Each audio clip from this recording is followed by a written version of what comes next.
दोस्तों हिप्पोपोटामस और क्रोकोडाइल जिनका शुमार दुनिया के खतरनाक जानवरों में होता है, चाहे वो उनके शिकार की स्ट्रेटजी की वजह से या उनकी एग्रेसिव नेचर की वजह से। ये दोनों जानवर अफ्रीका के सबसे खतरनाक जानवर माने जाते हैं, यहाँ तक कि ये शेरों से भी कई गुना ज़्यादा खतरनाक है। दोनों जानवर पानी में रहते हैं। इनमें से कोई भी एक दूसरे के इलाके में चला जाए तो वहाँ का पानी मैदान जंग बन जाता है। आज की वीडियो में हम जानेंगे कि अगर ये दोनों जानवर आपस में भिड़ जाए तो किसकी जीत के ज़्यादा चांसेस हैं और किसके हिस्से में मौत लिखी है। हेलो दोस्तों, मेरा नाम है मुदस्सिर और आपका स्वागत और खैर मकदम है हमारी इस वीडियो में। आपसे छोटी सी गुजारिश है कि इस वीडियो के साथ लास्ट तक जुड़े रहें और हमारे चैनल को सब्सक्राइब करके बेल आइकन पर भी ज़रूर प्रेस करें ताकि हर नई आने वाली वीडियो आप तक सबसे पहले पहुँचे। आपका तहे दिल से शुक्रिया। अब आते हैं वीडियो की जानब। तो दोस्तों, हम उन की फैक्टर्स को बयान करने वाले हैं जिन्हें जानकर आप खुद अंदाज़ा लगाने के काबिल हो जाएंगे कि इन दोनों की लड़ाई में विजेता कौन होगा। Fact number 1, hippo versus crocodile size. दोस्तों, बात हो इन दोनों की साइज़ की तो बताता चलूँ कि क्रोकोडाइल बहुत बड़े रेप्टाइल होते हैं जिनका वज़न 2000 पाउंड तक हो सकता है और लंबाई में ये 20 फीट तक लंबे हो सकते हैं। वहीं अगर बात हो हिप्पो के वज़न की तो ये 4000 पाउंड तक वज़न रखते हैं और लंबाई में ये 16 फीट तक लंबे हो सकते हैं और इनकी हाइट 5 फीट तक पहुंच सकती है।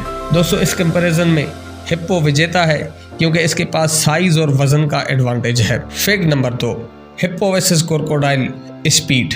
दोस्तों, स्पीड की अगर बात हो तो क्रोकोडाइल ज़मीन पर 15 माइल पर आवर की रफ्तार पकड़ने की सलाहियत रखता है और पानी में ये रफ्तार 15 से 20 माइल पर आवर तक पहुँच जाती है।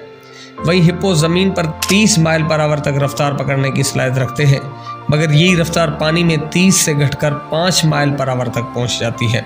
इसलिए ये कंपैरिजन विन विन सिचुएशन में आता है क्योंकि क्रोकोडाइल ज़मीन पर धीमे होते हैं जबकि हिप्पो पानी में धीमे होते हैं। Fact number 3, hippo versus crocodile bite force और दांतों का साइज। दोस्तों, इस बात में कोई शक नहीं कि हिप्पो और क्रोकोडाइल का शुमार उन जानवरों में होता है जो कि बहुत ही ताकतवर बाइट फोर्स रखते हैं। हिप्पो की बाइट फोर्स 1800 PSI है जो कि इतनी ताकतवर है कि किसी की भी हड्डियां तोड़ने की सलाहियत रखती है और इनके दांत जो कि 1.5 फीट तक लंबे हो सकते हैं। वहीं अगर बात हो क्रोकोडाइल की बाइट फोर्स की तो वो है 3700 PSI जो कि ज़मीन पर रहने वाले सभी जानवरों की बाइट फोर्स से ज़्यादा है। वहीं उनके नुकीले और शार्प दांत 4 इंच तक लंबे हो सकते हैं। इस कंपैरिजन में देखा जाए तो यहाँ भी विन विन सिचुएशन है क्योंकि हिप्पो की बाइट फोर्स कम और दांत बड़े जबकि क्रोकोडाइल की बाइट फोर्स ज़्यादा तो उसके दांत छोटे हैं। Fact number 4, hippo versus crocodile senses.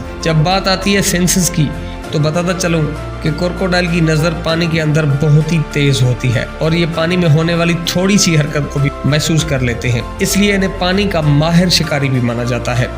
Crocodile के 90% हमले कामयाब होते हैं।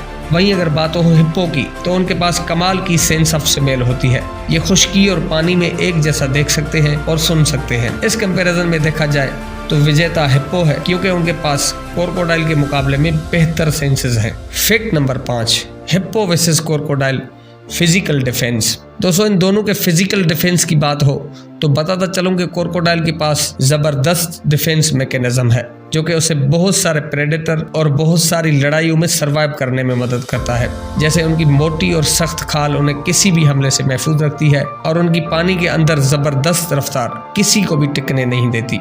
वही बात हो अगर हिप्पो की तो वो खतरे की सूरत में अपना बड़ा और जाइंट मुंह खोलकर किसी को भी डरा सकते हैं। इनकी 2 इंच मोटी खाल जिसे तोड़ना हर किसी की बस में नहीं है। दोस्तों, इन सारी खुसूसियत को जानने के बाद अगर देखा जाए तो इन दोनों की लड़ाई में जीत हिप्पो की होगी क्योंकि वो क्रोकोडाइल के मुकाबले में ज्यादा बड़े, भारी और ताकतवर है। क्रोकोडाइल भी बहुत ताकतवर है मगर हिप्पो के मुकाबले में बहुत ही कम। इसलिए अगर इन दोनों की लड़ाई हो जाए तो हिप्पो अपने तेज दांतों से क्रोकोडाइल को 2 हिस्सों में काट सकता है।